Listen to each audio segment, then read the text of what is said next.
മുതുക്കാട്ടുകര ഭഗവതി ക്ഷേത്രത്തിന്റെ ഭൂമിയിന്മേൽ പടനിലത്ത് പ്രവർത്തിച്ചുവരുന്ന സ്കൂളിന്റെ LDF മാനേജ്മെന്റിന്റെ അവകാശവാദം ഉന്നയിക്കുന്നതിനെതിരെ മുതുക്കാട്ടുകര ക്ഷേത്രഭൂമി സംരക്ഷണ സമിതിയുടെ നേതൃത്വത്തിൽ പ്രകടനവും ധർണയും നടത്തി. സമിതി കൺവീനർ അഡ്വക്കേറ്റ് MS ഉണ്ണിത്താൻ ഉദ്ഘാടനം നിർവഹിച്ചു. പാലമേൽ ഗ്രാമപഞ്ചായത്തിലെ 1-ാം വാർഡിൽ സ്ഥിതി ചെയ്യുന്ന ചരിത്രപ്രസിദ്ധവും അതിപുരാതനവുമായ മുതുക്കാട്ടുകര ഭഗവതി ക്ഷേത്രത്തിന്റെ ഭൂമിയിൽ നൂർനാട് ഗ്രാമപഞ്ചായത്തിലെ പടനിലത്ത് പ്രവർത്തിച്ചു വരുന്ന LDF മാനേജ്മെന്റ് നടത്തുന്ന അനാവശ്യ അവകാശവാദം ഉപേക്ഷിക്കണമെന്ന് ആവശ്യപ്പെട്ടുകൊണ്ട് മുതുകാട്ടുകര ക്ഷേത്ര ഭൂമി സംരക്ഷണ സമിതിയുടെ നേതൃത്വത്തിൽ പ്രതിഷേധ മാർച്ചും ധർണയും നടത്തി. ഈ സമരത്തിന്റെ സൂചനയാണ് എന്ന് ഞാൻ മുമ്പേ സൂചിപ്പിച്ചു. ഇനിയും വിവിധ തലങ്ങളിലുള്ള സമരം ഞങ്ങൾ നടത്തുവാൻ ഞങ്ങൾ തയ്യാറായി മുന്നോട്ട് വന്നിരിക്കുന്ന ഒരു സാഹചര്യമാണ് ഇപ്പോൾ ഉള്ളത്.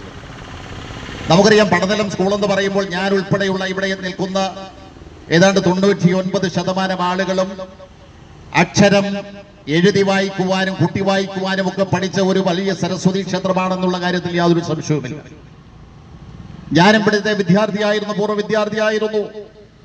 തീർച്ചയായും പടനിലത്തിന്റെയും നൂറനാടിന്റെയും ഒക്കെ വിദ്യാഭ്യാസപരവും സാംസ്കാരികപരവുമായുള്ള ഔന്നത്യത്തിനും അഭിവൃദ്ധിക്കും വേണ്ടി, പുരോഗതിക്കും വേണ്ടിയൊക്കെ ഈ സ്കൂൾ ഒരുപാട് സംഭാവനകൾ ചെയ്തു എന്നുള്ള കാര്യത്തിൽ യാതൊരു സംശയവുമില്ല. തീർച്ചയായും ഈ സ്കൂള് അതിന്റെ തലയെടുപ്പോടുകൂടി, അതിന്റെ പ്രൗഢിയോടുകൂടി ഇവിടെ തന്നെ നിലനിൽക്കണമെന്നുള്ള ആഗ്രഹക്കാരാണ് ഞങ്ങളൊക്കെ തന്നെ.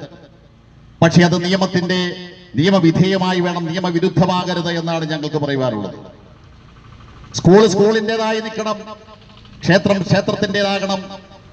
അപ്പോൾ അതിനെന്തൊക്കെയാണോ അടിസ്ഥാനപരമായ ആവശ്യം എന്ന് പറയുന്നത് അതൊക്കെ കണ്ടെത്തുവാനും അതൊക്കെ ഈ സ്കൂളിന്റെ അധികൃതരുടെ ഉത്തരവാദിത്വമാണ് എന്ന് ഞാൻ മനസ്സിലാക്കുകയാണ്. പ്രതിഷേധ പ്രകടനത്തിലും തുടർന്നുള്ള ധർണയിലും നിരവധി വിശ്വാസികൾ പങ്കെടുത്തു. ക്ഷേത്ര ഭൂമി സംരക്ഷണ സമിതി കൺവീനർ അഡ്വക്കേറ്റ് MS ഉണ്ണിത്താൻ ഉദ്ഘാടനം നിർവഹിച്ചു. ജോയിന്റ് കൺവീനർമാരായ J ഹരീഷ് കുമാർ, രാജീവ് തെക്കിനയ്യത്ത്, ബിന്ദു സോമൻ, വിനീത സതീഷ് എന്നിവർ സംസാരിച്ചു.